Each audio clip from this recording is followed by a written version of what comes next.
Puji Tuhan, kita bersuka cita karena kita masih diberikan kesempatan ada di tempat ini untuk kita kembali belajar kebenaran firman. Mari kita siapkan hati kita datang pada Tuhan.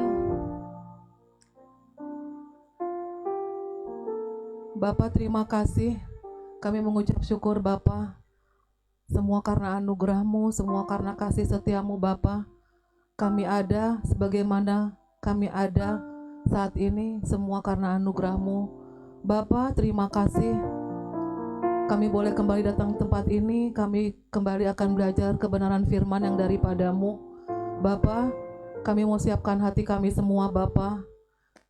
Kami mohon ampun dari hal-hal yang masih banyak kami masih belum berkenan di hadapan-Mu. Biarlah Tuhan kiranya kebenaran firman pada hari ini yang kami dapatkan, boleh Tuhan Yesus memperbaharui hati kami.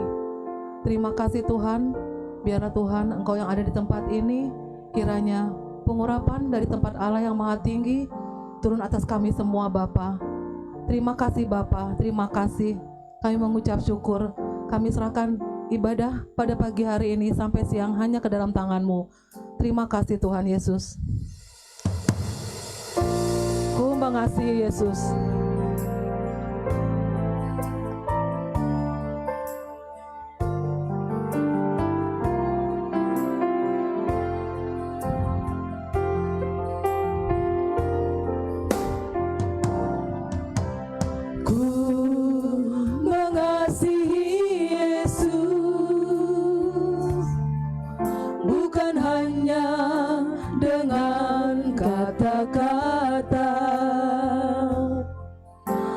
Cukup kataku, tak cukup nyanyian mengungkapkan kasih-Mu Tuhan. Ku mengasihi Yesus dengan milik dan segenap hidupku. Walaupun ku tahu takkan mampu bagiku membalas kasih-Mu Tuhan. Sekali lagi, ku mengasihi Yesus. Ku mengasihi Yesus bukan hanya dengan kata-kata, tak cukup kataku, tak cukup nyanyian mengungkapkan kasih-Ku Tuhan. Ku mengasihi Yesus dengan milik dan segenap hidupku.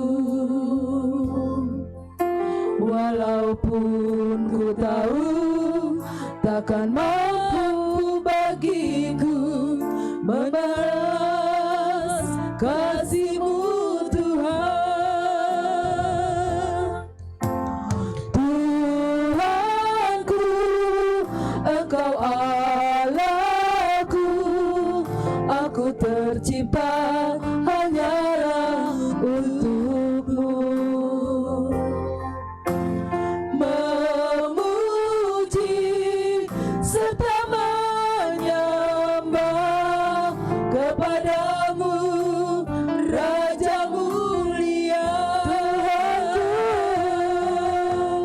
Tuhanku, Engkau Allahku, aku tercipta hanyalah untuk-Mu.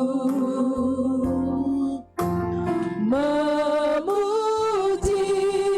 serta menyembah kepada-Mu, Raja mulia. Ku mengasihi Yesus.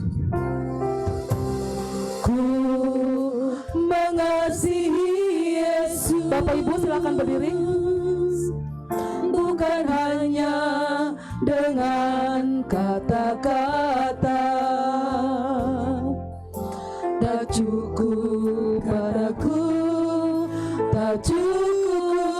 nyanyian mengungkapkan kasih-Ku Tuhan. Ku mengasihi Yesus dengan milik dan segenap hidupku. Walaupun ku tahu takkan mampu bagiku membalas kasih-Mu Tuhan. Bapak Ibu sendiri kembali lagi kita mengatakan ku mengasihi Yesus.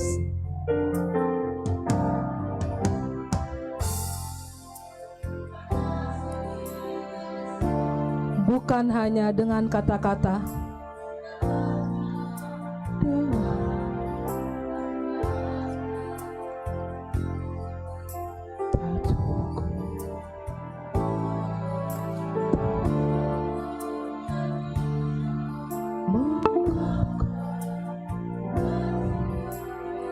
Masih Bapak Ibu, ku mengasihi Yesus.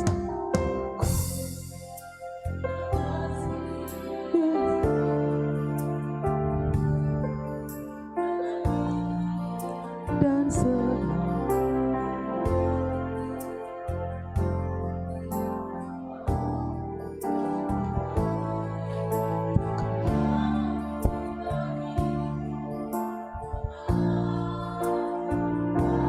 mari bersama-sama singer Tuhanku. Tuhanku, Engkau Allahku, aku tercipta hanyalah untuk-Mu. Memuji serta menyembah kepada-Mu, Raja mulia.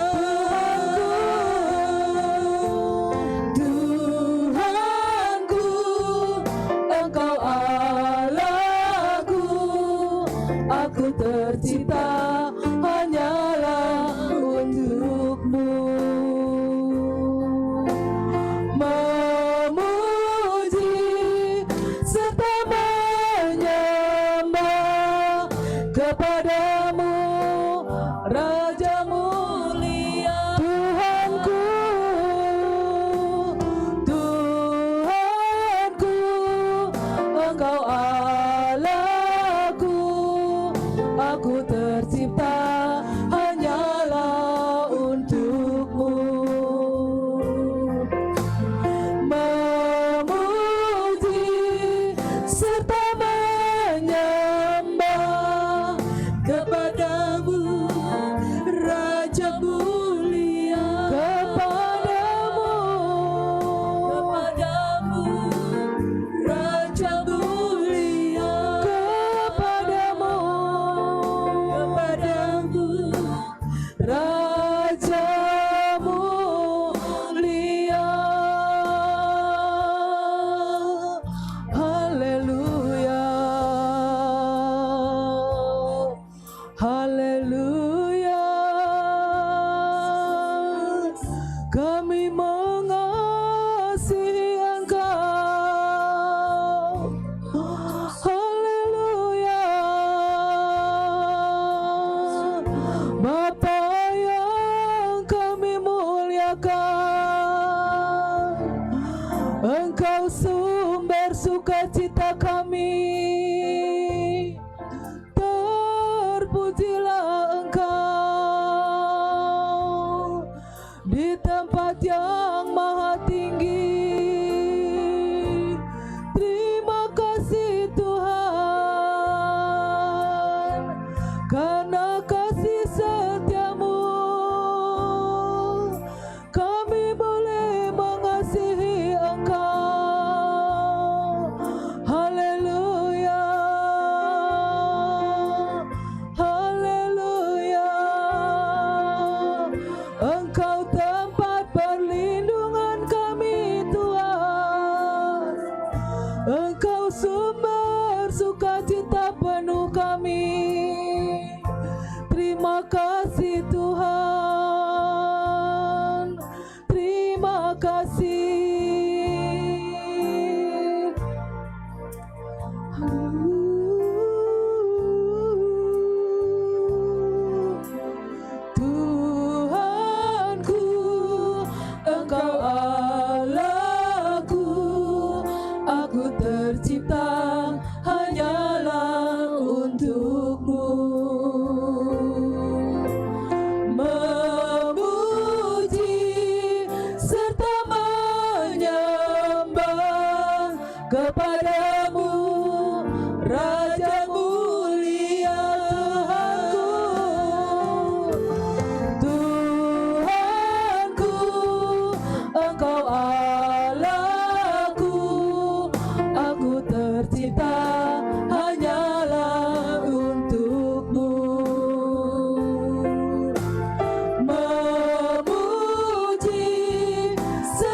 Terima kasih Bapa, bagimulah segala pujian kekal sampai selama-lamanya. Haleluya, amin. Bapak Ibu, mari kita bagikan sukacita kita.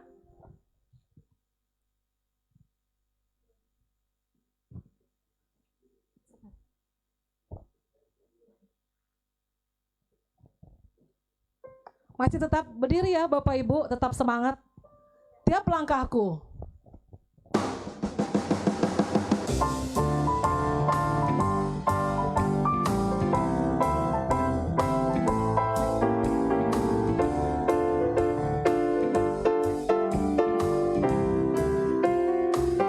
Tiap langkahku diatur oleh Tuhan, dan tangan kasih-Nya membimbingku.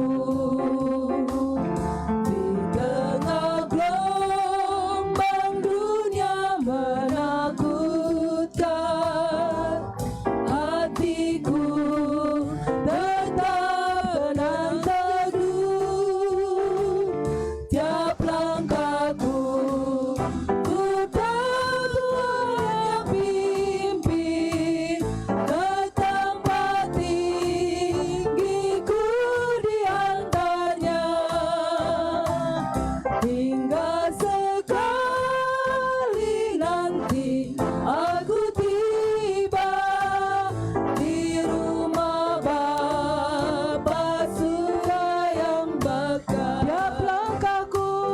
Tiap langkahku, ku tahu Tuhan yang pimpin ke tempat tinggiku diantarnya, hingga sekali nanti aku tiba di rumah Bapa surga yang bakal. Di waktu imanku mulai lemah, Di waktu imanku mulai lemah, dan bila jalanku hampir sesat, ku pandang juru selamatku yang esa.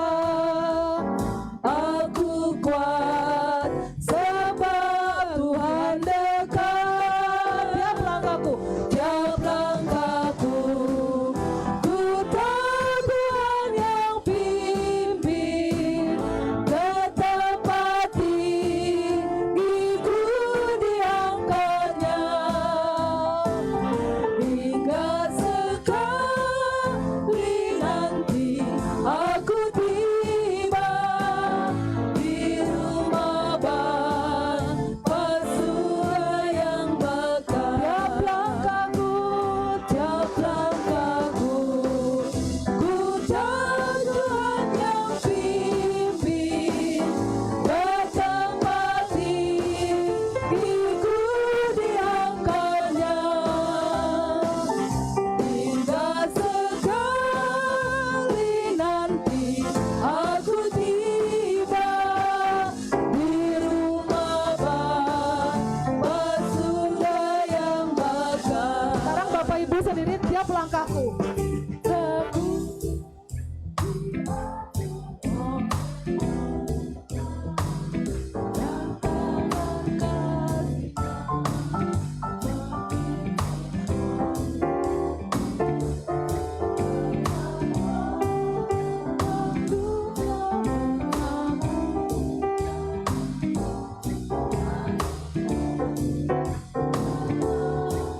Sekali lagi Bapak Ibu, tiap langkahku.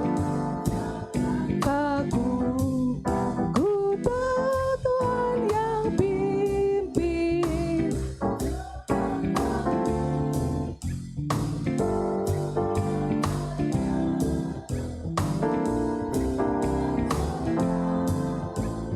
Nanti aku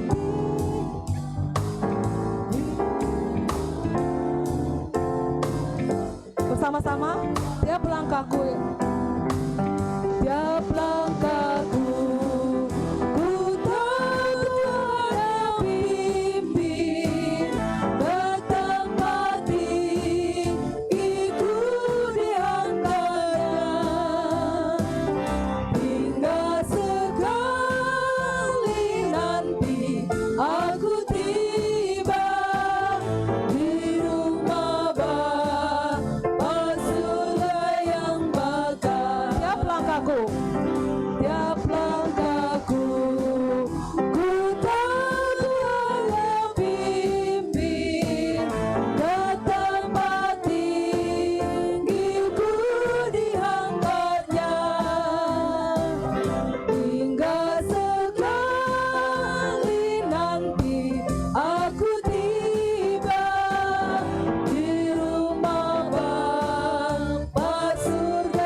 Bapak Ibu silahkan duduk.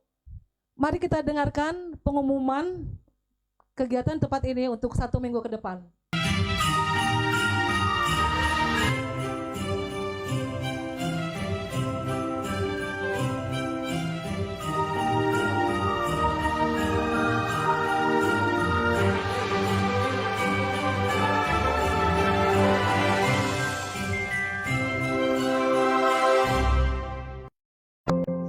Bapak Ibu yang terkasih, berikut ini jadwal ibadah GSKI Aletheia dan House of Truth BSD City selama 1 minggu ke depan.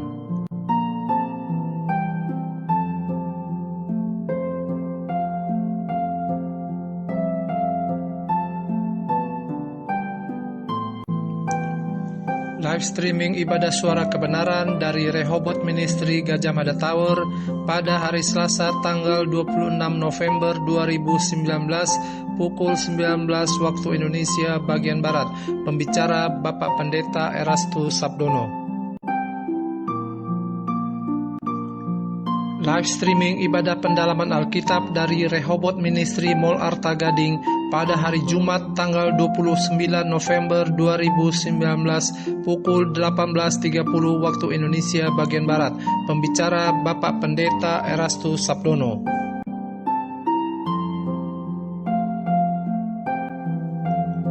Doa pagi bersama pada hari Sabtu tanggal 30 November 2019 pukul 7 waktu Indonesia bagian Barat bertempat di Ruko Golden Boulevard BSD City.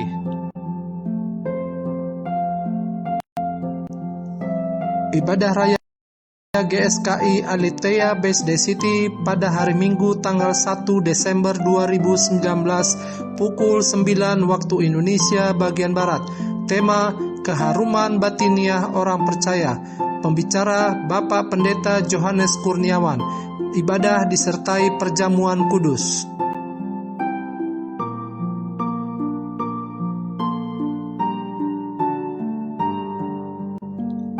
GSKI Aletheia BSD City kembali akan mengadakan live streaming ibadah minggu dari Rehoboth Ministry Mall Arta Gading pada hari Minggu 1 Desember 2019 pukul 11 waktu Indonesia bagian Barat. Pembicara Bapak Pendeta Erastus Sabdono.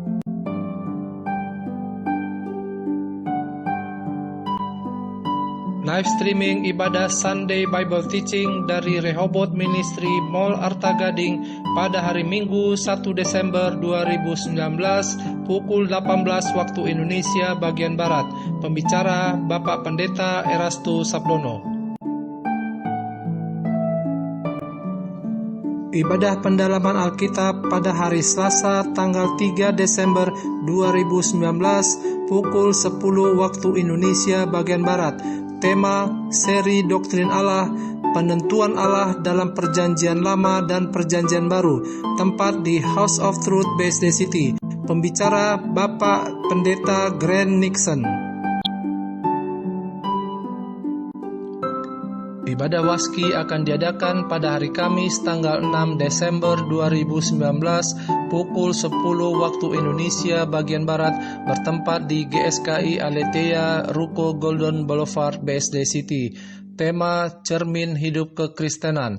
Pembicara Ibu Pendeta Siuli Kiong. Bapak Ibu yang terkasih, demikianlah kami sampaikan jadwal ibadah dan doa dan live streaming selama 1 minggu ke depan. Kiranya Bapak dan Ibu dapat menghadirinya. Terima kasih, Tuhan Yesus memberkati.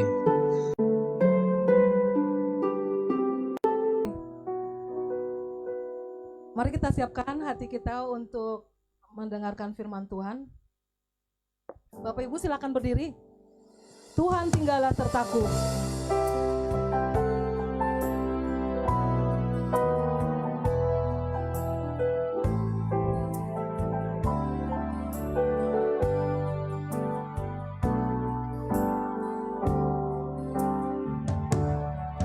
Tuhan tinggallah sertaku, hari telah senja, waktuku pulang kembali menghadap Bapa. Tuhan tetap sertaku di sisa perjalananku.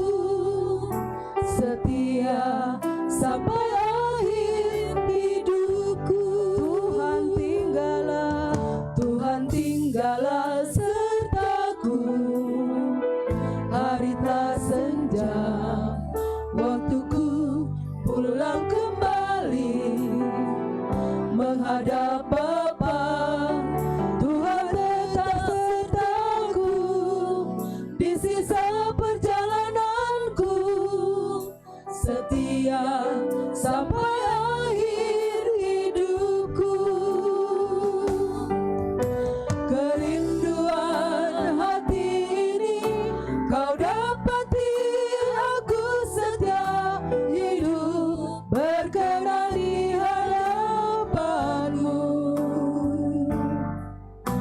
Saat ku menutup mata, tunai sudah panggilanku, menggenapi rencanamu Bapa. Kerinduan hati ini kau dapati, aku setia hidup berkenan di hadapanmu.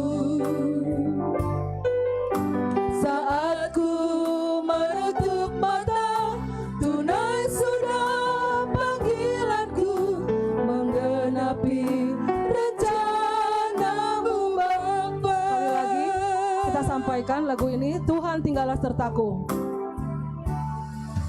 Tuhan tinggallah sertaku, hari telah senja, waktuku pulang kembali menghadap Bapa.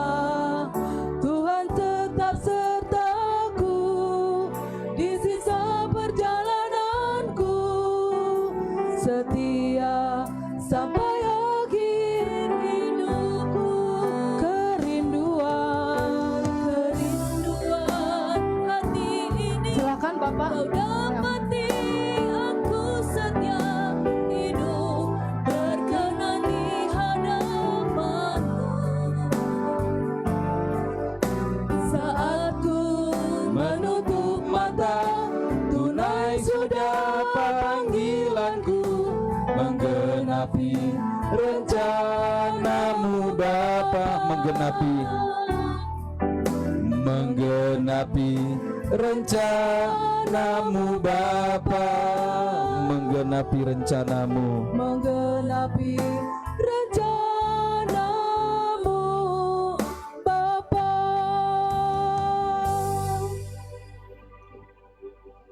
Bapa kami yang di surga, kami bersyukur, terima kasih kesempatan yang masih Tuhan berikan kepada kami yang hadir di siang hari ini. Dan inilah yang terbaik bagi kami ya Tuhan, seperti Marta dan Maria yang duduk di bawah kaki Tuhan, dan itu adalah pilihannya yang terbaik. Dan saat siang hari ini itu pun pilihan kami ada di ruangan ini ya Tuhan. Satu tujuan kami mau belajar firman Tuhan, supaya Tuhan tiba saatnya nanti kami tidak menyesali keadaan kami, karena kami telah dipersiapkan mengerti kehendak Tuhan dan melakukannya. Bapa, terima kasih. Di dalam nama Tuhan Yesus kami berdoa. Amin. Silakan duduk Bapak Ibu. Duduknya jauh semua ya. Di belakang kosong, depan kosong. Oke. Selamat siang, shalom. Ya, Bapak Ibu, saudaraku, saya duduk juga boleh ya?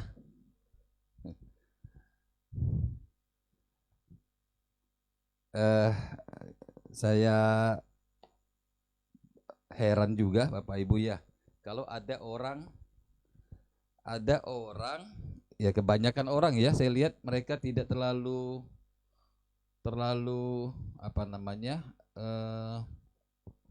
tidak terlalu serius dengan Tuhan, saudaraku. Ya, di zaman post truth ini justru saya melihat banyak orang itu semakin tidak serius dengan Tuhan. Ya. Baik Kristen, nah kalau yang Kristen masih baiklah kalau diajarkan firman yang tegas keras gitu ya. Tapi kalau tegas keras dibilang terlalu keras ya. Padahal firman Tuhan itu tidak keras, tidak tegas, ya memang begitu. Tuhan Yesus ajarkan dari dulu ya begitu, saudaraku. Jadi kalau kenapa ada orang bilang, Pak itu firmannya kok keras ya? Maksudnya apa ya keras itu? Kesannya kok keras, apa ya keras ya? Padahal memang dari dulu juga begitu. Misalnya contoh saja ya, Tuhan Yesus bilang begini. Tuhan Yesus bilang kepada di Injil Lukas 14 itu, Injil Lukas 14. Ini prolog saya dulu ya. Ayat yang ke-25, 26. Bisa ditayangkan enggak?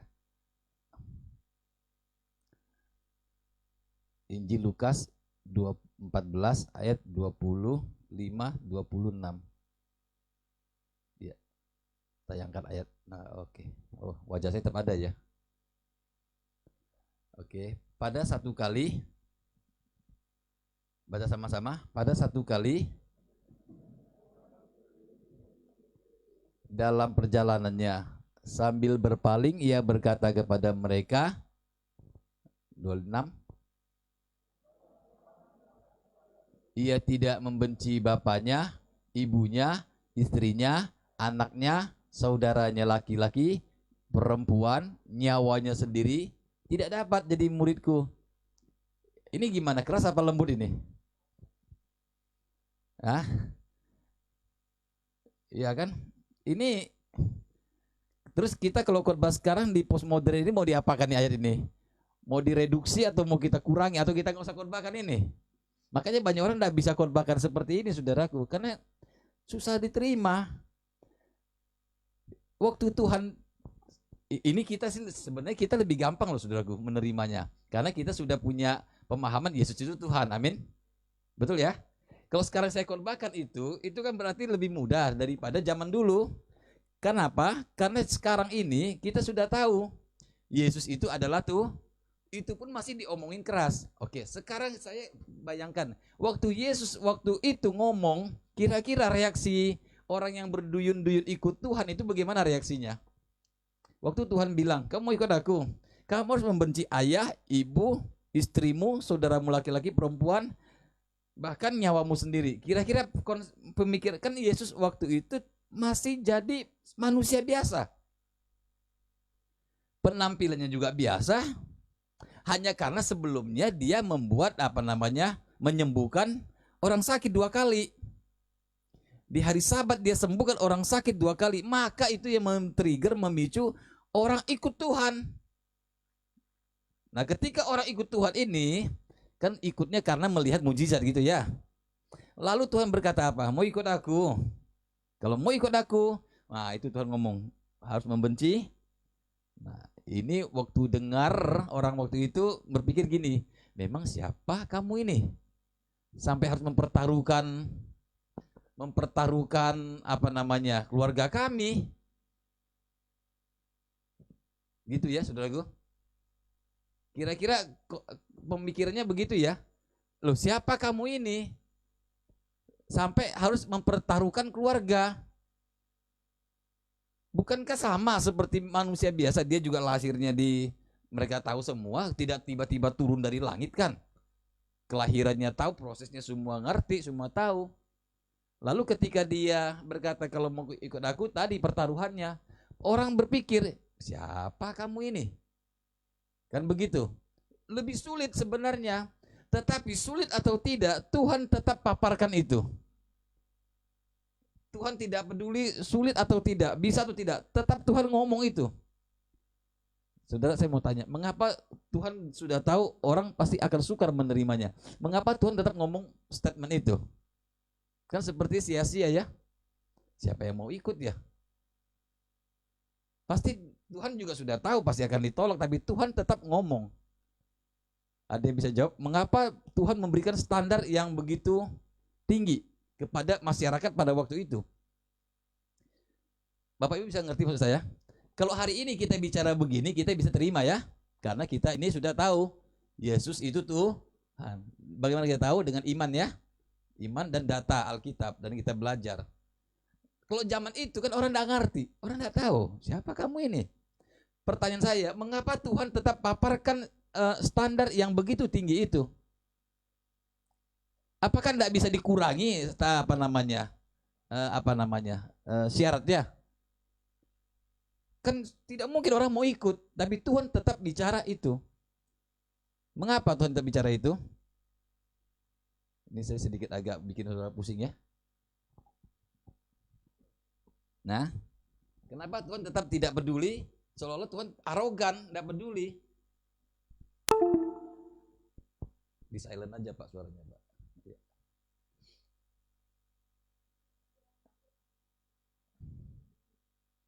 Ya, karena tidak murni ya. Terus apa lagi?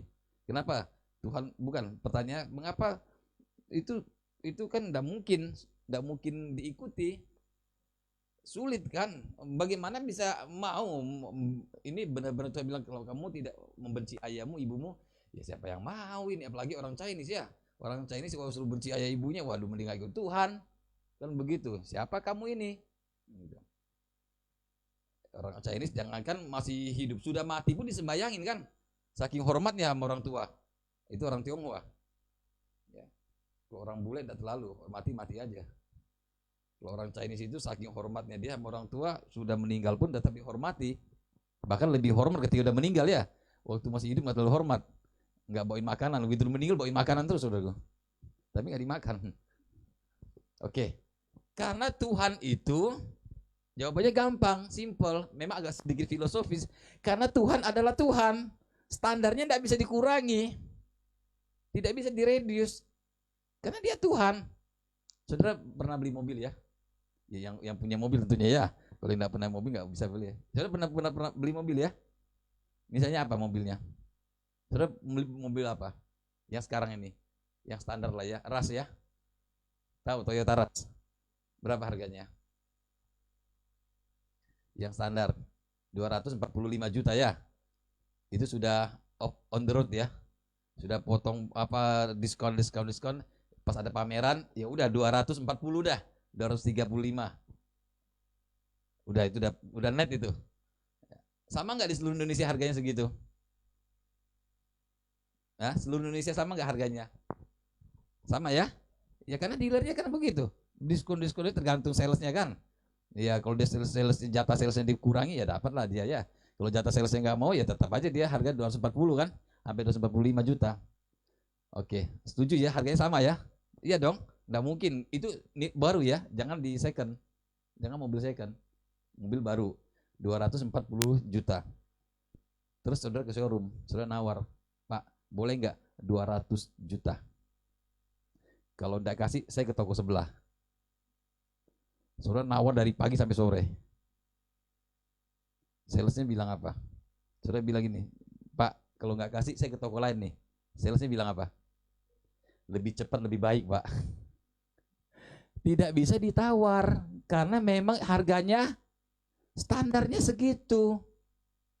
Nggak bisa. Saudara mau nawar gimana tetap nggak bisa karena memang harga patoknya dealernya ya segitu, 240 juta. Kecuali second, nah boleh sudah nawar, itu pun tidak bisa nawar sesuai kita. Atau harga US 14.000 berapa sekarang? Katakanlah 14.000 ya. Saudara mau tukar di money changer, lalu saudara nawar boleh enggak? Jangankan itu, saudara ke supermarket saja Giant, saudara nawar sayur bisa enggak? Diusir sama satpam. Kenapa nggak bisa ditawar? Hah? Kenapa nggak bisa ditawar? Ya memang sudah harganya ya segitu, saudaraku, nggak bisa ditawar. Sekarang Tuhan itu Tuhan, Yesus itu Tuhan. Amin Bapak Ibu. Yesus itu Tuhan. Mau dari zaman dulu kapanpun tetap harganya ya segitu, ikut Tuhan. Tidak bisa ditawar. Jadi jangan bilang keras karena memang Yesus itu Tuhan yang akan membawa manusia kepada kehidupan yang akan datang. Nah masalahnya kalau orang tidak mengajarkan seperti diajarkan, direduksi, nah ini yang makanya orang berkata firman-Nya keras. Bukan keras karena Bapak Ibu Saudara tidak pernah dengar yang murni. Paham Bapak Ibu? Saudara tidak pernah tahu ada harga yang sesungguhnya. yang dikasih harga murah. Logikanya saja ya ibu bapak, mana ada ya harga murah barang bagus, betul tidak? Logikanya kan, kalau sampai ada berlian yang murni harga murah, curiga nggak saudara? Ada orang jual kalung emas 10 gram, dia bilang ambil aja Pak 1 juta. Wah, ini emas beneran apa enggak ini? Curiga kita kan? Nah, banyak orang itu tidak sampai ke situ. Kalau ada orang menawarkan barang bagus tapi harga murah, harus dipertimbangkan. Kekristenan itu sejak dulu pun sudah begitu, saudaraku. Coba lagi kita buka ya, tolong Pak. Lukas 13, coba. Lukas 13. Tadi Lukas 14. Sekarang kita balik Lukas 13. Ayat yang ke-23.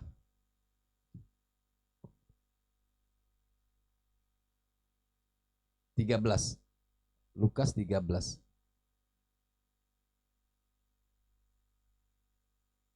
Ayat 23. Dan seorang berkata kepadanya, Tuhan, sedikit sajakah orang yang diselamatkan? Lalu 24. Jawab Yesus kepada orang-orang di situ, berjuanglah untuk masuk melalui pintu yang sesak itu, sebab aku berkata kepadamu apa? Banyak orang akan berusaha tapi tidak akan dapat. Ini sudah ikut Tuhan. Lalu orang bertanya, Tuhan, sedikitkah orang diselamatkan? Tuhan tidak bilang sedikit atau banyak. Tuhan suruh kamu harus berjuang. Oh, ini standarnya saudaraku. Kira-kira bingung enggak orang waktu itu? Stres. Maka itu kalau saudara baca lagi nanti ya di Injil Yohanes, banyak orang meninggalkan Tuhan karena tidak sanggup. Nah, sekarang kekristenan ikut Tuhan supaya apa? Hidup jadi lebih nyaman. Hidup jadi lebih gampang. Sejak tahun 80-an saya sudah mendengar orang menginjili saya, saudaraku. Karena waktu itu saya belum kenal Tuhan. Sembayangan. Dia bilang, Pak, kok kalau Bapak ke gereja, yang nginjili saya itu manajer saya di Blok M. Saya kerja waktu itu.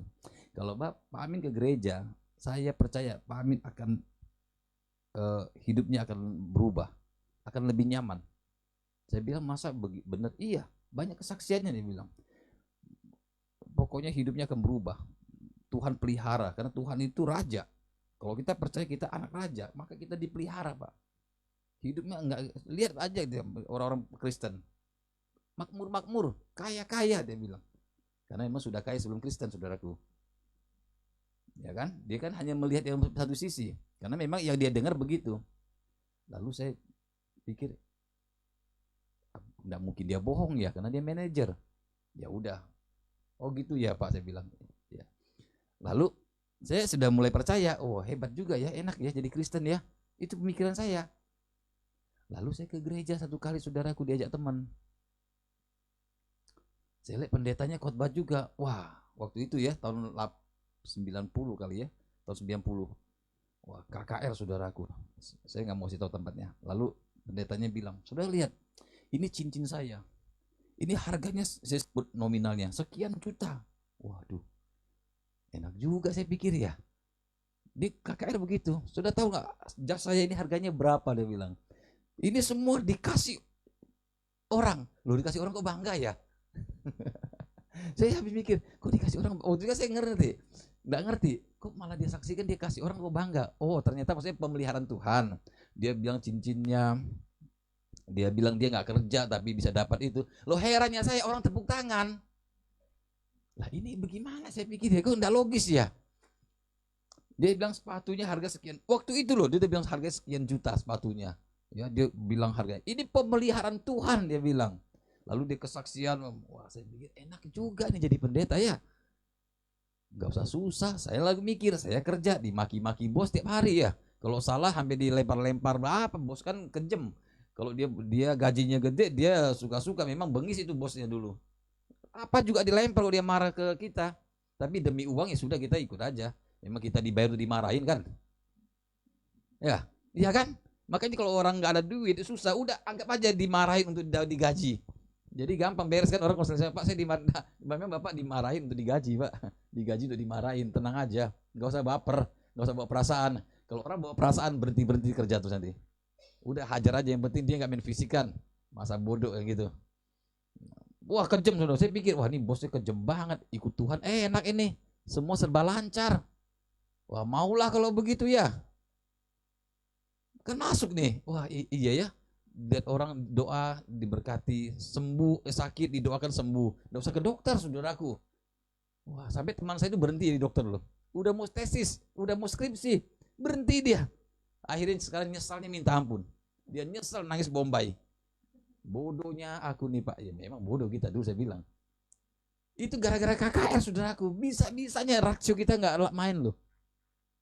Kok bisa begitu ya? Semester 7 dia berhenti saudaraku dari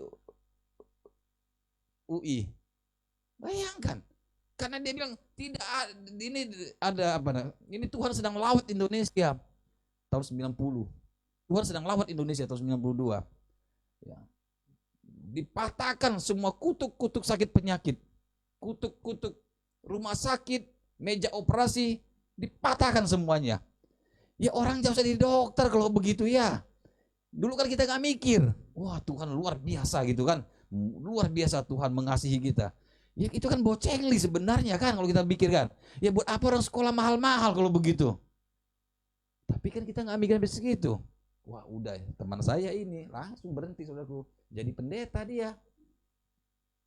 Sampai hari ini dia sakit gak sembuh-sembuh. Saya pasti syukur gak sakit saudaraku. Dia sakit. Waduh kecewa dia. Nah saya jadi saya ini dengar penginjilan begitu kan semangat Bapak Ibu. Ya maulah, daripada kerja dimaki-maki orang, hina amat kita. Saya tuh sales waktu itu saudaraku, karena saya memang ya ingin cepat kaya kan. Jadi udahlah pokoknya sales sudah Gus. Itu saya pernah ketemu bos yang arogan, jahat dan sebagainya. Tahu nggak produk saya itu diinjak sama dia pakai kaki. Saya duduk di situ, barang saya bawa, sama dia diinjak saudaraku. Taruh kaki di situ. Tapi karena demi kita ini mau lolos, yang dia mau beli ya sudah kita belakang nggak lihat aja. Dalam hati aku. Ini ya kalau aku ndak kerja sama orang tak bantai kamu nih. Hina banget kita saudaraku, hina banget, tertekan kan, karena demi kehidupan ya kan, demi kita mau ini nggak ada yang dukung kita ya sudah kita kerja saja.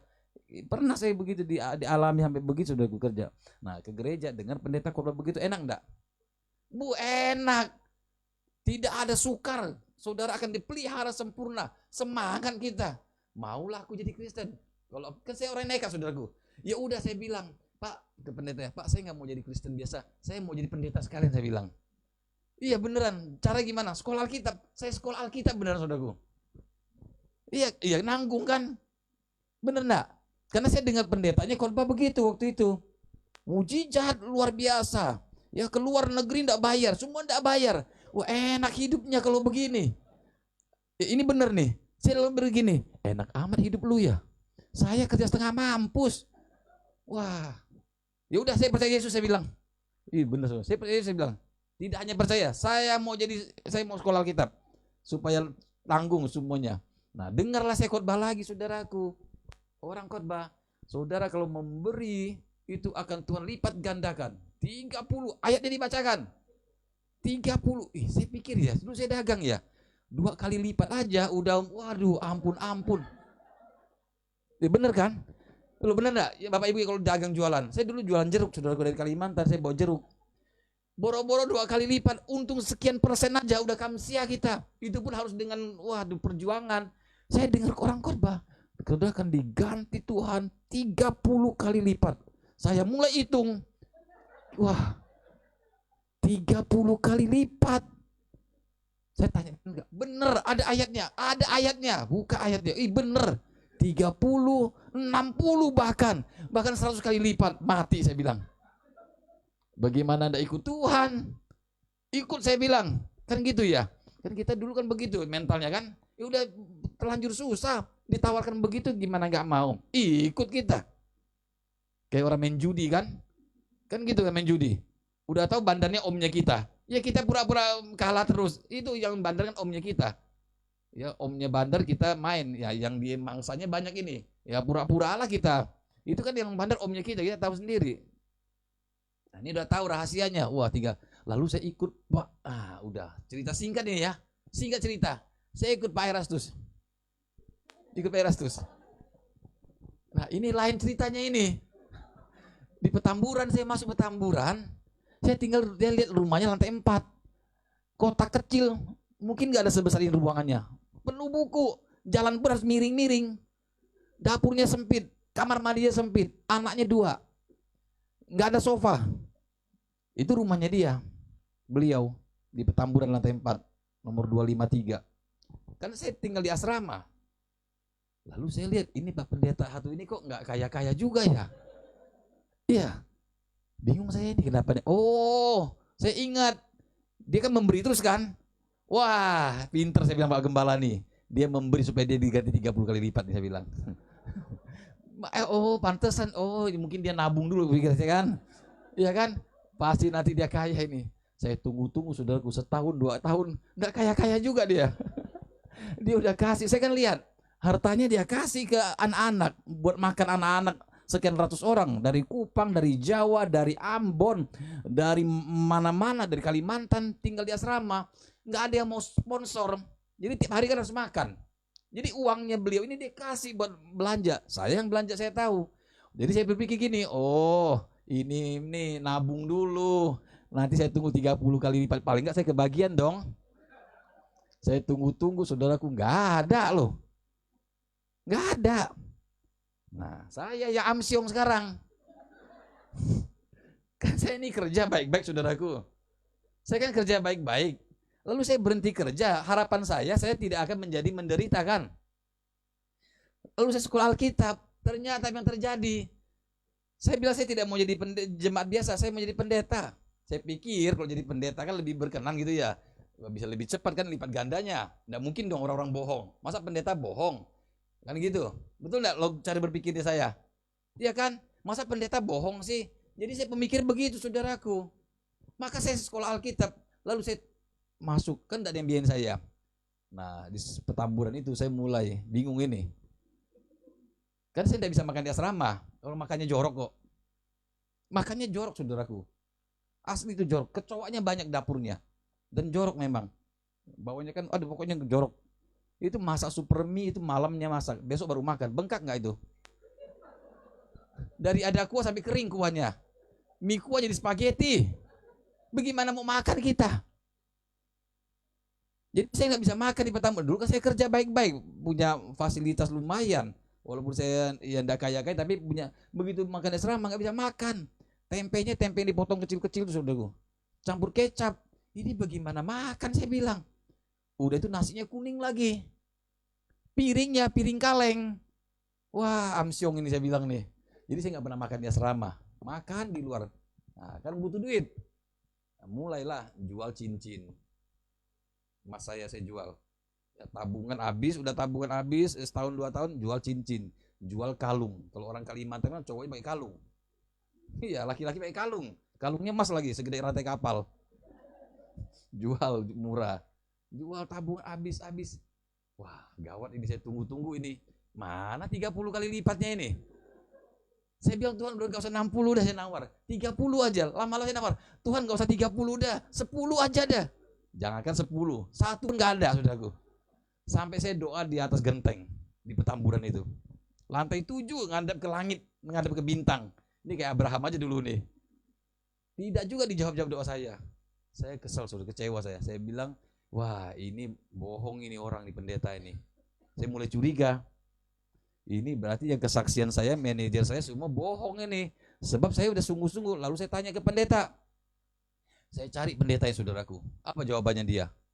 Oh bro belum beriman. Wah pengen saya timpuk dia. Bagaimana belum beriman? Saya sudah jual semuanya masih bilang belum beriman. Lo iman kan percaya kan pengertiannya kan?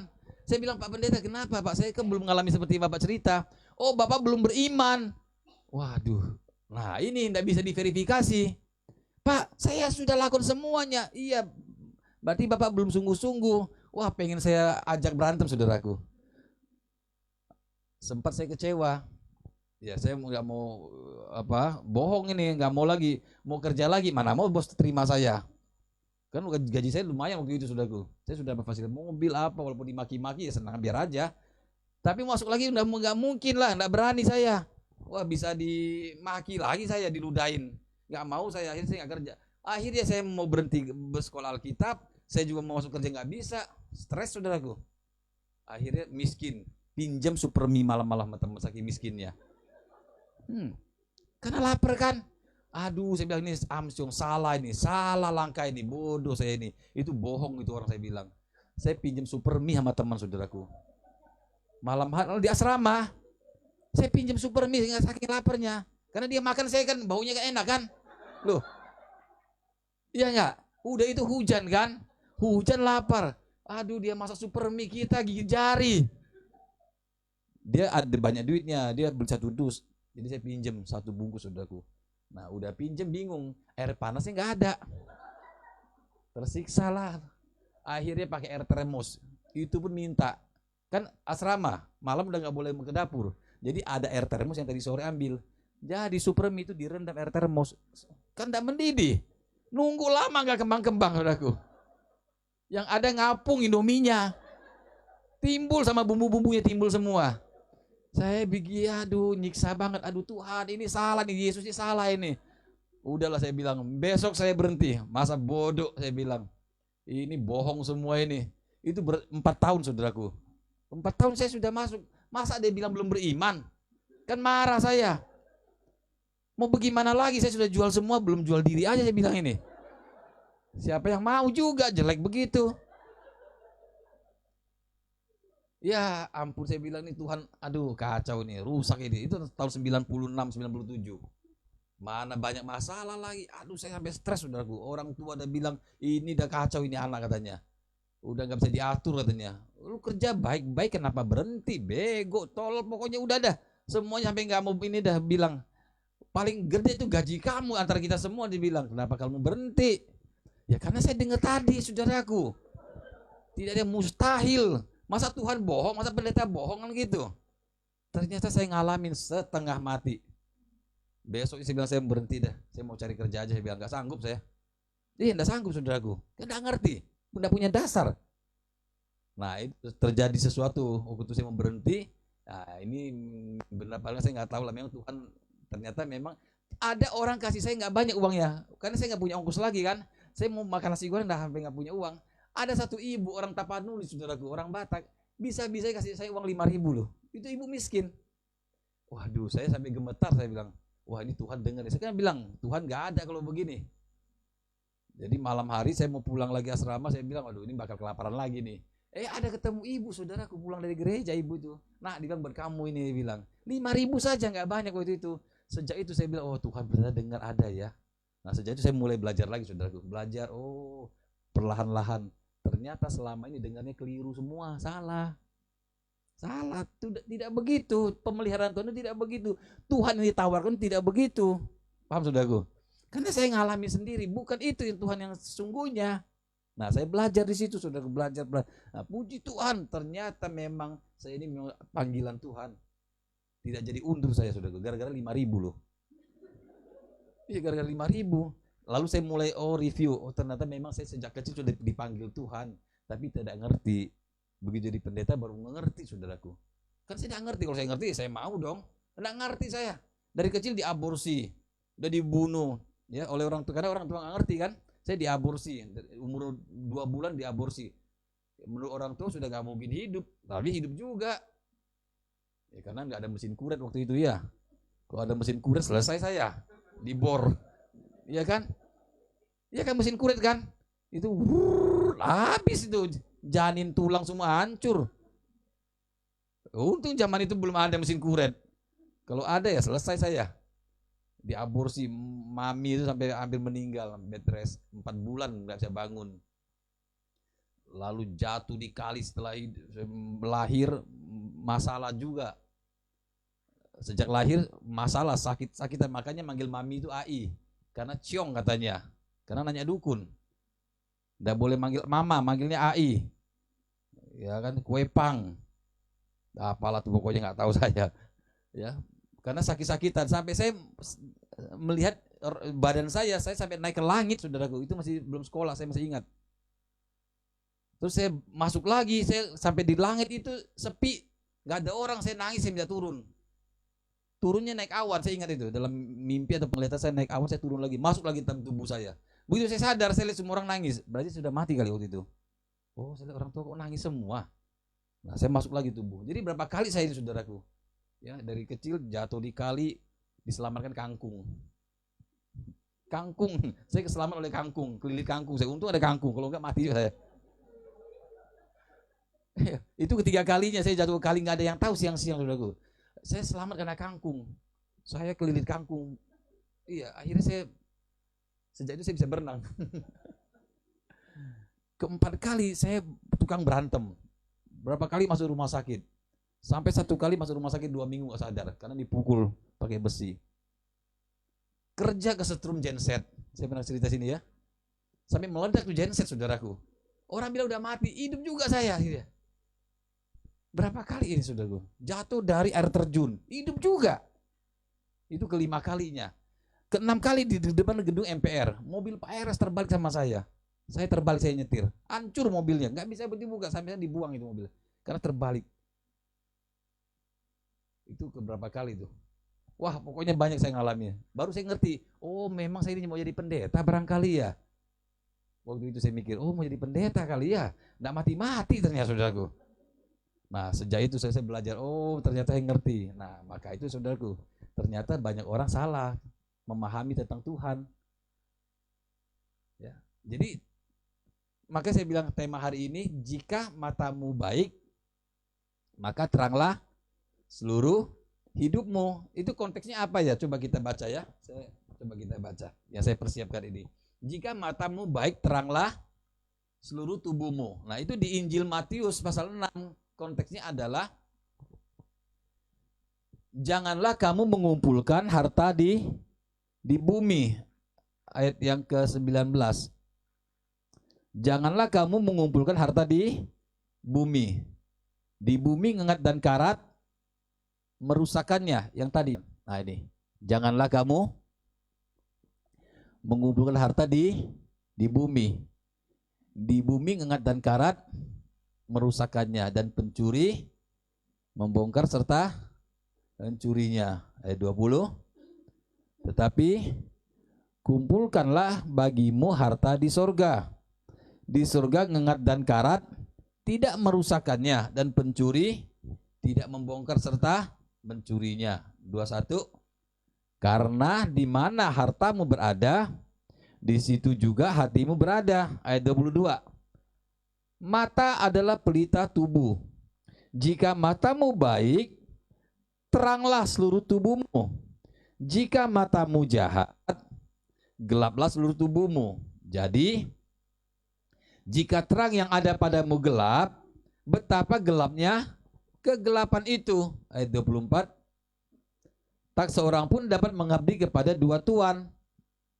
Karena jika demikian, ia akan membenci yang seorang dan mengasihi yang lain. Atau ia akan setia kepada yang seorang dan tidak mengindahkan yang lain.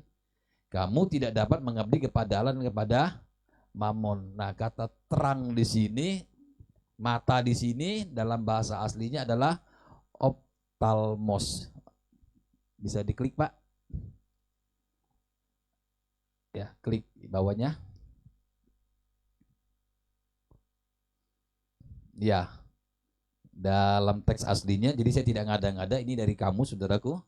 Ya, kata mata itu optalmos, dari kata benda nominatif maskulin singular, ya, the eye, atau dari kata optanomai. Jadi kalau saudara kenal optik, ya itu ya, optik itu kacamata ya, nah itu dia, dari kata optanomai, the eye, atau penglihatan.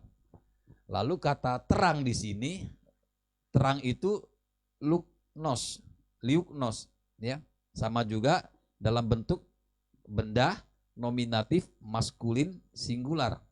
Ya, cahaya dari kata liukos, lampu apa namanya? Lampu penerang, ya. Nah, maksudnya adalah saudaraku, latar belakang dari teks ini adalah, klik bawahnya Pak. Latar belakangnya adalah bicara tentang konsep hidup semua orang pada umumnya. Jadi ayat tadi berbicara tentang apa? Harta ya. Betul ya? Apa ketika atas sini saya tulis bicara tentang konsep hidup semua orang pada umumnya. Apa itu? Uang adalah galanya. Untuk itu seseorang akan berjuang untuk memperolehnya dan mengumpulkannya. Jika seseorang berhasil memperoleh dan mengumpulkannya, maka ia akan merasa bahagia dan sukacita karena semua kebutuhan dapat dimiliki. Ia dapat membangun sebuah keluarga yang bahagia dan menikmati semua yang dituntut oleh keinginan dunia. Kenikmatan dari kekayaan adalah dihormati, dihargai, disenangi oleh banyak orang. Jadi sebenarnya bukan tidak boleh kaya ya saudaraku ya, jangan salah mengerti ya. Tadi Tuhan bilang kumpulkan harta di surga, bukan berarti tidak boleh punya harta di bumi. Kita sepakat dulu ya, jangan salah duga ya. Karena banyak orang salah mengerti, kalau mau rohani maka harus miskin. Ini konsep ajaran dari Yunani dan diadopsi oleh Hindu. Kalau mau hidup suci tidak boleh bersentuhan dengan dunia. Maka pakainya, maaf ya, pakainya putih gitu ya. Jubah sederhana. Saya lihat sekarang kan banyak begitu, pakai putih-putih, pakai gaun panjang, ya pakai apa namanya, bukan kerudung tapi semacam itulah ya, asrama gitu, tinggal di asrama, tidak nikah, tapi main ke mall juga. Harusnya main ke hutan ya, ya. Kalau main ke mall bocengli dong, kamu main ke mall juga, ya kan? Tapi ngapain di mall, ngopi juga. Jangan, harusnya di hutan aja mainnya ya. Oke, itu urusan dia lah ya. Kita nggak mau tahu. Maksudnya salah pengertian ini orang, gagal paham. Gagal paham. Jadi mereka menganggap tidak boleh bersentuhan dengan dunia ini. Ya, termasuk tadi tidak menikah, tidak boleh mengumpulkan harta, tidak bekerja. Lalu hidupnya hanya dari belas kasihan orang. Kira-kira saudaraku, logis nggak kalau begitu? Mungkin tidak Allah begitu. Sekarang kalau kita saja di orang Kristen, ayo semua nggak usah kerja, nggak usah dagang, tiap hari berdoa saja, gimana jadinya nih? Halo? Ya, tiap hari sudah kumpul di sini, nggak usah kerja, nggak usah, pokoknya tiap hari di sini terus. Kacau kan? Lalu siapa yang mau ngasih uang? Terus naik Grab semua gimana uangnya? Naik taksi gimana? Bilang sama orang taksi, saya orang suci, tidak boleh tagih. Nggak bisa kan? Itu tidak benar saudaraku. Yang benar itu kita harus sesuai dengan kebenaran firman Tuhan. Tuhan bilang apa? Marilah kita menjadikan manusia menurut gambar dan rupa kita. Lalu apa? Taklukkanlah. Artinya berkarya. Kamu tuh harus berkarya, harus maksimal, harus membangun apa namanya, mengembangkan potensi, berkarya, harus sukses. Itu yang sudah Tuhan inginkan. Sebenarnya Tuhan tuh ingin manusia itu berhasil. Tapi dengan cara bagaimana? Mau nggak kira-kira menurut saudara Tuhan ingin kita miskin apa kaya? Sesungguhnya kaya, harta iya. Tapi banyak orang yang shortcut, ya maunya kayanya tapi tidak mau prosesnya. Tapi masalahnya adalah kalau sudah kaya, Tuhan itu tahu manusia itu tidak bisa dipercaya. Waktu kita susah, biasanya nih, tapi moga-moga GSKI di sini enggak ya. Waktu susah cari Tuhan, ikut doa, ya ikut ibadah wanita. Wanita pun dia ikut, saudaraku, walaupun dia pria. Ya, waski dia ikut, doa puasa dia ikut, sekolah minggu pun dia ikut. Ya, pokoknya rajin. Nah, begitu dia dapat proyek kerja berhasil, Tuhan jawab. Lama-lama dia nggak ada waktu lagi. Banyak yang begitu saudaraku. Berubah orang itu. Berubah. Dulu bisa ngasih ke gereja bisa. Begitu tambah kaya, tambah pelit. Heran juga saya. Saya kemarin ke rumah mana ya, disuruh ngajar Alkitab. Oh ya, salah satu rumah. Saya bingung, saudaraku. Saya bingung. Seumur-umur saya belum pernah lihat rumah begitu bagus. Yang bikin saya jengkel adalah toiletnya. Toiletnya bikin saya jengkel. Maaf ya. Buat dia flush kloset itu dari sepuhan emas semua. Kan jengkel kita. Pintunya dari emas. Ini gila bener nih. Wah, kacau saya bilang ini. Orang kok bisa begitu ya? Tetapi untuk pekerjaan Tuhan belinya minta ampun. Ini kan tidak benar. Tapi karena saya nggak tahu lah ya. Pokoknya saya lihat sih beda lah. Jadi saya ke rumahnya, saya ya ampun. Ini saya nanya mbaknya, mbak itu mas beneran ya? Beneran om katanya. Boleh bawa pulang nggak? Maaf, selangnya aja itu dari emas, saudaraku, sepuhan emas. Gila, saya bilang nih orang kacau ini. Gagang pintunya dari depan semua sepuhan emas. Wah, gawat, ini pantas satpamnya banyak. Jagaan pintunya ternyata. Itu kalau Tuhan datang itu gimana ya kira-kira ya? Waduh, makanya orang takut mati ya. Nggak bisa mati, sudah takut. Hartanya banyak banget. Satpamnya aja lebih dari 8 orang yang jaga. Depan, belakang, semua dijaga. Wah, bisa begitu ya orang ya? Saya nggak ngerti juga tuh. Ya enggak apa-apa sih, punya harta banyak enggak apa-apa. Setuju, saudara? Benar enggak? Asal jangan jadi apa? Jadi merasa bermilik. Nah, ini repot ini. Seperti tadi kita sudah baca, kalau orang mau ikut Tuhan, dia enggak boleh bermilik apapun, tapi dia bisa dipercaya Tuhan. Seperti contoh siapa? Abraham kan? Abraham kan tidak miskin, saudaraku. Betul tidak? Tetap diberkati, sampai keturunannya pun diberkati. Tetapi dia tidak merasa punya. Makanya dia kemah pindah lagi. Hebat ini, sosok ini. Makanya dia disebut sahabat Allah. Kenapa? Satu kali dia berhasil, contoh ya, dia sukses dalam hidup ini. Allah berkati berlimpah-limpah. Berlimpah-limpah hartanya. Dan ponakannya siapa? Lot ya. Betul enggak? Lot ikut. Ketika Lot tambah kaya, lalu karyawannya berantem. Ya, entah salesnya, entah manajernya berantem. Sesama karyawan berantem. Abraham bilang, ya udah daripada berantem.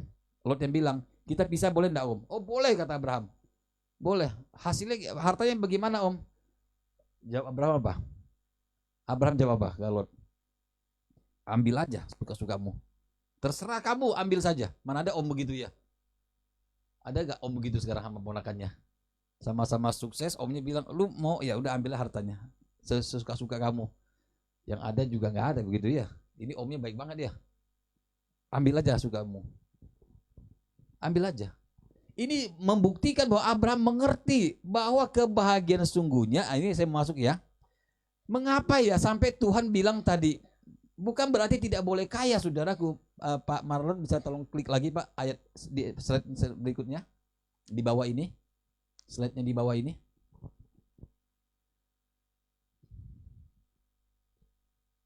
Jadi kesukaan hidup, kesuksesan hidup sesungguhnya adalah ketika seseorang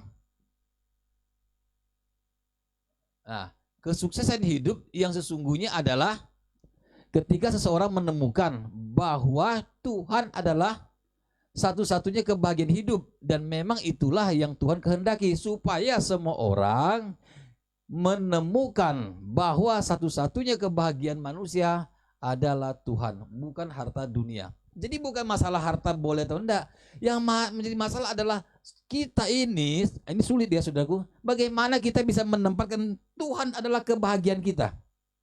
Ini target saudara dan saya. Saudara, caranya bagaimana ya? Bisa enggak ya kita menemukan, saudara, yang paling bahagia apa? Ini pembelajaran gini, apa yang paling bahagia menurut saudara? Apa yang paling bahagia menurut saudara? Suami, istri? Gak ada yang ngaku ya. Membahagia nggak suami istri? Enggak juga, biasa aja. Ya, mau bahagia gimana? Apalagi kalau berantem melulu ya. Lihat aja dan enak Pak. Gimana? Bahagia? Apa yang bahagia? Apa yang paling bahagia menurut saudara? Tidak ada. Yang paling membahagiakan kita adalah uang. Uang, makanya orang memburu uang kan? Karena kalau punya uang, orang akan bahagia. Kenapa bahagia? Mau beli apa aja bisa, mau kemana aja bisa. Kan begitu. Maka orang mengejar harta ini. Seperti saya tadi mengejar harta pakai nama Tuhan. Ya kan? Klaim dalam nama Yesus, pokoknya aku percaya Yesus, aku harus punya harta. Makanya Tuhan udah kasih. Jadi sesungguhnya adalah Bapak Ibu Saudaraku, bagaimana kita bisa menempatkan Tuhan adalah kebahagiaan kita. Kalau saudara bisa menempatkan itu, saudara berhasil menjadi orang Kristen. Nah, susah ya. Sudah mengalami belum Tuhan adalah kebahagiaan? Kan ada lagunya. Gimana lagunya itu Pak Elis? Iya, nanti kita nyanyi ya. Nanti kita nyanyi itu. Sukacita dalam hatiku gitu ya. Yang versi Mandarin itu. Bagaimana bisa? Nyanyinya bisa. Jangan nyanyi dulu makanya. Kalau nyanyi mah gampang, nadanya bagus. Masalahnya aplikasi hidupnya. Ini kan saudara harus menemukan situ. Bagaimana saudara bisa menemukan bahwa Tuhanlah kebahagiaan kita. Contohnya Abraham.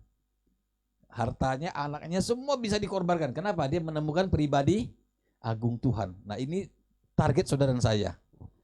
Fakta membuktikan di dunia ini tidak ada yang bahagia. Tidak ada seorang pun yang bisa membahagiakan kita. Bukti kayak gini ya, orang semakin banyak hartanya, semakin dia tidak bisa mengabdi kepada Tuhan. Karena tidak bisa. Kalau kamu mengabdi kepada Tuhan, maka hartamu harus kamu persembahkan bagi Tuhan. Siapa yang mau ya? Tidak bisa saudaraku. Harus dipakai buat pelayanan. Siapa yang mau? Ingat nggak Injil Matius pasal 19. Ada seorang kaya datang kepada Yesus. Betul nggak? Injil Matius 19. Dia bilang, guru, apa lagi yang kurang? Namanya orang kaya kan berani ngomong ya. Apalagi yang kurang? Semua sudah kuberikan. Perpuluhan sudah. Jam doa sudah. Apalagi yang kurang? Lalu Tuhan bilang apa kepada orang kaya ini? Halo? Kamu mau ikut aku? Boleh. Pulang dulu. Lalu ngapain? Nah, bongkar hartamu semua. Karena kan Tuhan tahu dia punya harta banyak. Tuhan juga tahu isi hatinya. Jual segala hartamu. Lalu taruh di deposito. Datang kemari ikut aku. Nanti kita bagi dua. Kan tidak saudaraku. Jual segala milikmu bagikan kepada orang miskin. Datanglah kemari ikut. Bisa enggak? Enggak bisa. Akhirnya dia pergi dengan hati yang sedih. Enggak bisa saudaraku. Tidak mampu. Kenapa? Karena kebahagiaan dia bukan Tuhan. Kebahagiaan adalah sekarang logikanya. Andai kata, itu kan 2000 tahun yang lalu ya. Andai kata orang kaya itu lakukan seperti yang dilakukan, hari ini bahagia nggak dia? Bahagia. Tapi sayang, waktu itu dia tidak lakukan. Kenapa saya ngomong begitu? Itu kan sudah berlalu 2000 tahun yang lalu, betul? Betul tidak? Jangankan 2000 tahun yang lalu, umurnya itu gak sampai 2000 tahun. Sudah meninggal semuanya itu, saudaraku. Kalau andai kata waktu itu dia lakukan, hari ini betapa bahagianya dia. Sekarang kita masih hidup. Andai kata hari ini kita melayani, mengabdi kepada Tuhan tanpa pamrih, saudaraku, betapa bahagianya kita. Amin. Makanya Kristen itu susah. Susahnya di sini.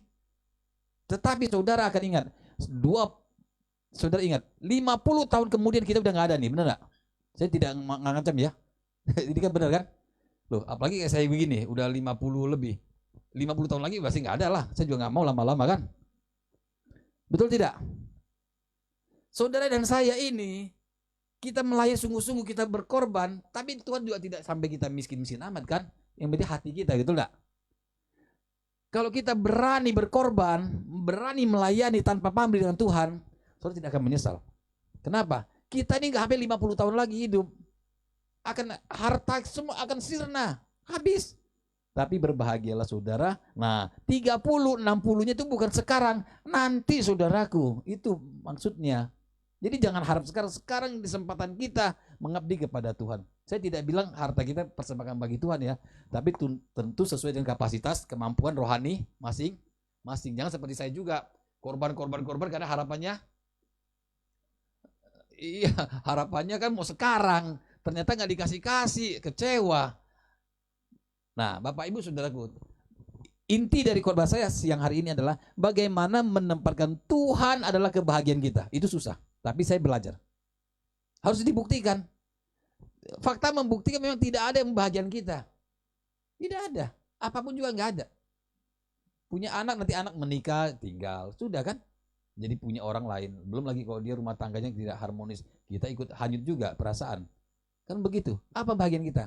Tidak ada. Hanya uang, harta kita saja. Tapi harta pun akan lenyap. Jangan sampai harta kita mengikat kita sampai kita tidak mengasihi Tuhan. Itu lebih bahaya lagi. Jadi Bapak Ibu Saudara yang terakhir, seperti Sakeus. Sakeus berdiri, slide selanjutnya Pak. Sakeus berdiri dan berkata kepada Tuhan, apa? Bawa lagi. Nah, Sakeus berdiri dan berkata kepada Tuhan, apa saudaraku? Tuhan, setengah dari milikku akan kuberikan kepada orang miskin. Dan sekiranya ada sesuatu yang aku peras dari seseorang, akan kukembalikan 4 kali lipat. Lalu Yesus bilang apa?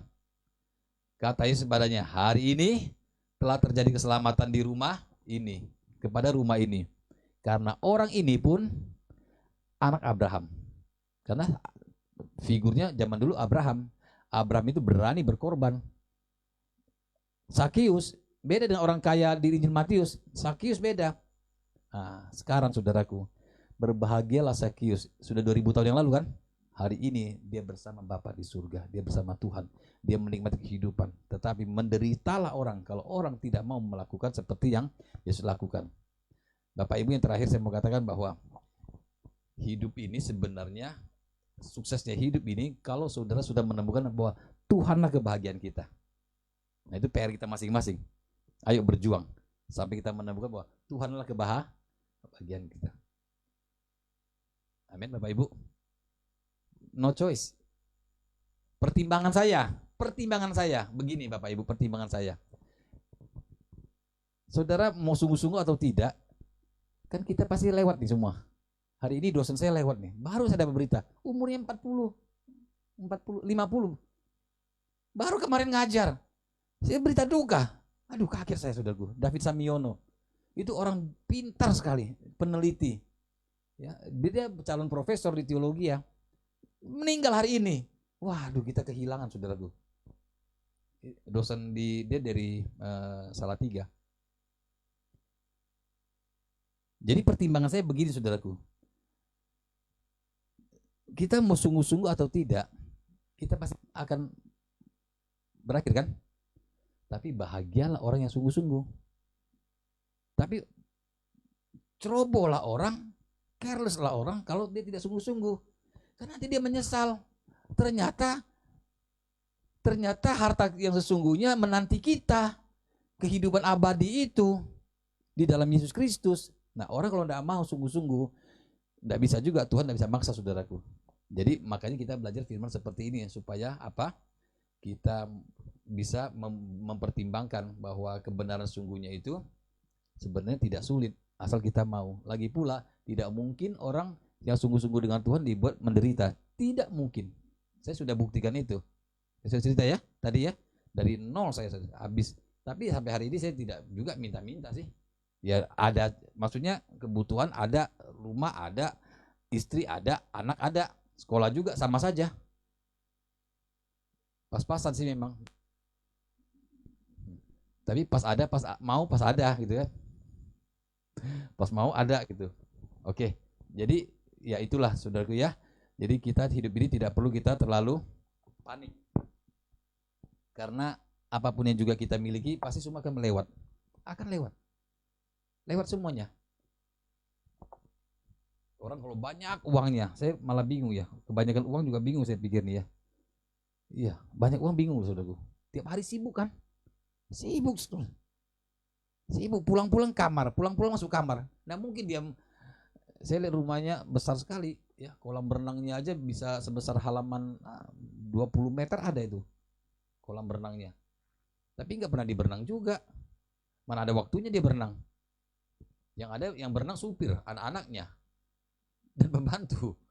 Yang punya rumah nggak pernah berenang, ya kan? Pulang-pulang masuk garasi naik ke atas udah. Sofanya yang besar itu didudukin enggak?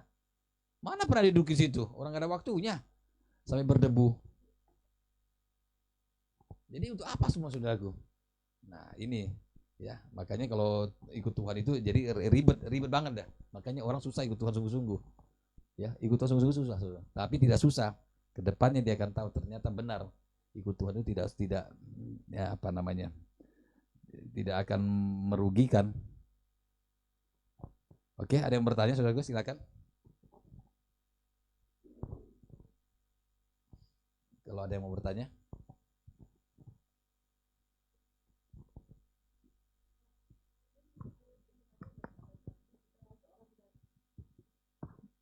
Ayat yang tadi Bapak belum apakan, jikalau seorang datang kepadaku dan ia tidak membenci bapaknya, ibunya, istrinya, anak-anaknya, saudara-saudaranya laki-laki atau perempuan, bahkan nyawanya sendiri, ia tidak dapat menjadi muridku. Ini yang dimaksudkan pada waktu zaman Tuhan Yesus berbicara kepada orang banyak itu kan memang supaya standarnya seperti itu. Tapi kan tidak mungkin pada waktu itu orang itu bisa mengerti dan menerima gitu Pak. Itu mungkin sebenarnya bentuk konkretnya kayak gimana? Sebenarnya maknanya adalah Tuhan ingin orang memahami bahwa ikut Tuhan itu tidak murahan, itu Bu maksudnya. Kan itu ayat Tuhan ngomong bukan hanya untuk orang waktu itu, untuk kita. Karena kan Tuhan tahu proyeksinya kan untuk orang ikut Tuhan, standar ikut Tuhan itu kan memang begitu.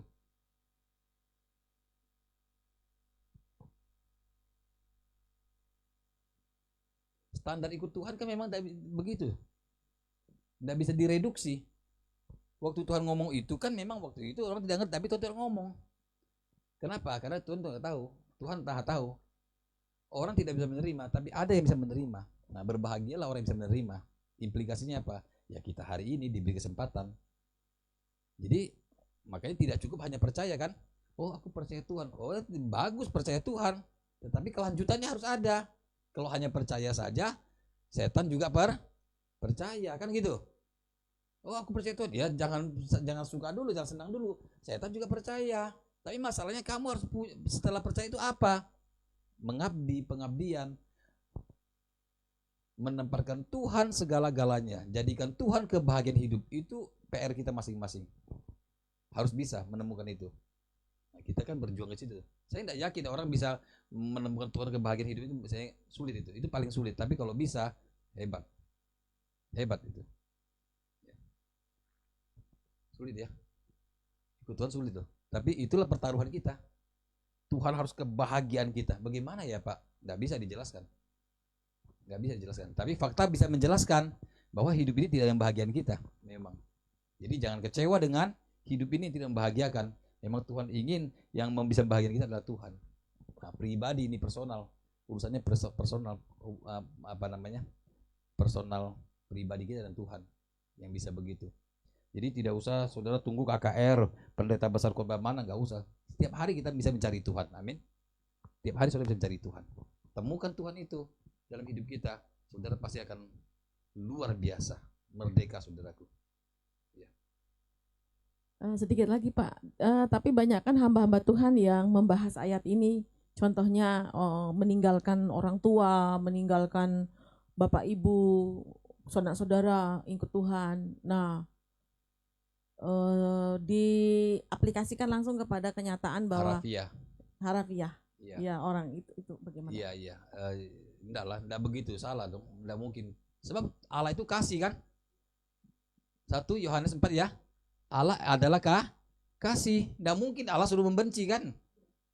Tapi ini implikasinya adalah, maksudnya adalah bukan membenci harafiah. Artinya Tuhan itu segala-galanya. Paham Bapak Ibu? Bukan kita membenci orang tua loh ya, jangan salah ngerti loh ya. Halo Bapak Ibu, tapi Bang kasih juga Bu, saya belum ngomong. Bukan berarti kita membenci ya, bukan ya. Sebab tidak boleh membenci kita ini. Maksud Tuhan adalah ikut Tuhan itu memang tidak boleh separuh-separuh, harus Tuhan segala-galanya, menempatkan Tuhan segala-galanya, lebih dari siapapun juga, karena Tuhan yang menciptakan segala-galanya. Itu maksudnya. Walaupun itu sulit diterapkan pada zaman itu, tetapi Tuhan tetap ngomong, gitu. Kan Tuhan tahu nanti 2000 tahun ke depan ada orang-orang yang bisa percaya siapa itu, ya kita ini yang bisa lakukan itu. Jadi ini bukan benci secara harafiah ya, tapi maksudnya standar ikut Tuhan itu memang begitu. Tidak bisa direduksi. Saya kasih contoh tadi, orang membeli mobil ya segitu, dari kapanpun ya harganya segitu, tidak bisa dikurangi karena memang kualitas ya. Kalau mau yang murah ya bisa, ada juga. Tapi kalau ikut Tuhan tidak bisa, mesti begitu memang. Oke, Bapak Ibu, cukup ya. Ada lagi Pak mau tanya, silakan. Jangan pulang bingung-bingung nanti sendiri ya.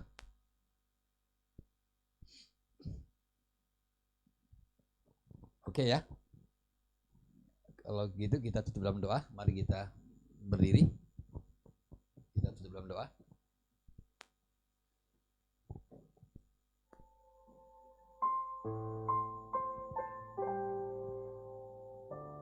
Bapa di surga, terima kasih buat kesempatan kami belajar firman Tuhan, supaya mata kami ini tidak gelap, tidak jahat, dan kami mempunyai mata yang terang.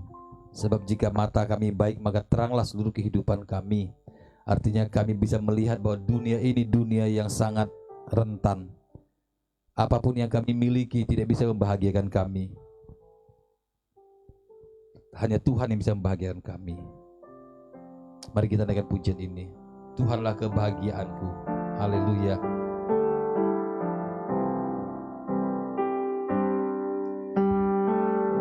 Amin. Ya Tuhan, terima kasih. Sukacita dalam hatiku, apapun terjadi di hidupku, Tuhan Yesus cukup bagiku.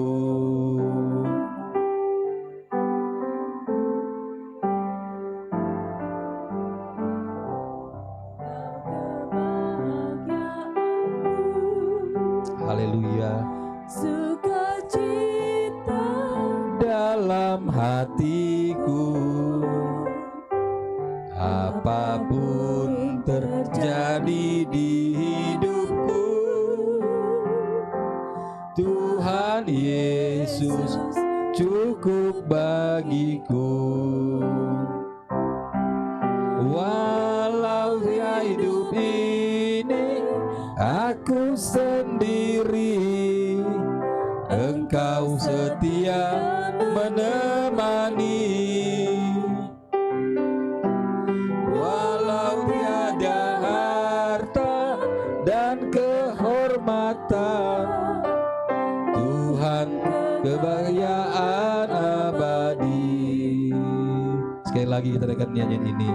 Kita akan tutup dalam doa. Tuhan, Engkau kebahagiaanku. Temukanlah itu saudaraku dalam hidupmu. Sukacita dalam hatiku.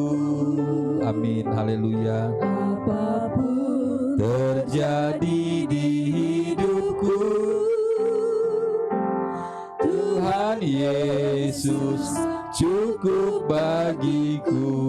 Walau hidup ini, walau hidup ini aku sendiri, Engkau setia menemani.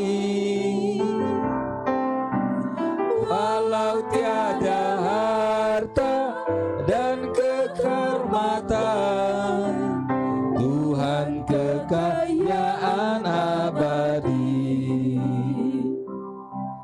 Terima kasih Tuhan, kami belajar kebenaran firman Tuhan. Kami tahu Tuhan tidak menghendaki kami susah. Kami tahu Tuhan tidak menghendaki kami miskin dan menderita. Tetapi Tuhan ingin kami hidup diberkati, tapi kami bisa dipercaya. Dan itu yang harus kami pahami. Terima kasih Tuhan buat jalan-jalan Tuhan yang Tuhan tuntun dalam hidup kami. Yang menjadi persoalan kami hari ini adalah bagaimana kami boleh menempatkan Tuhan di atas segala-galanya. Tuhanlah kebahagiaan kami, bukan harta dunia, bukan seseorang yang ada di hidup kami. Sebab apa yang kami miliki, siapapun yang ada bersama kami, satu kali pun kami akan berpisah. Tetapi Tuhan, kekasih kami yang abadi. Kami memperoleh kehidupan yang akan datang bersama orang-orang yang kami kasihi. Terima kasih Tuhan. Walau hari ini kami tidak melihat, kami tidak merasakan, tetapi kami tahu Tuhan memberkati kami dan ada kehidupan yang akan datang. Terima kasih buat firman Tuhan siang hari ini. Berkati keluarga tempat ini, Bapak Bing dan Ibu Doli yang menyediakan tempat ini bagi kami belajar. Tuhan pelihara, Tuhan sertai jemaat Tuhan yang hadir, kami yang hadir satu persatu. Tuhan memberkati kami, Tuhan mengasihi kami. Saudaraku, engkau adalah biji mata Tuhan, engkau adalah kekasih-kekasih Tuhan, engkau pasti dipelihara dengan sempurna, engkau pasti diberkati dengan sempurna. Oleh sebab itu jangan takut, jangan khawatir, jangan bimbang, jangan ragu. Tuhan menyertai kita sampai hari ini. Terima kasih Bapa di surga. Kami akhiri ibadah kami. Bapak Ibu pulanglah. Terimalah berkat, anugerah dari Bapa di surga, rahmat kasih sayang dari Tuhan kita Yesus Kristus, dalam persekutuan Roh Kudus menyertai kita, menuntun kita sampai selama-lamanya. Di dalam nama Tuhan Yesus kami berdoa. Amin. Amin. Amin.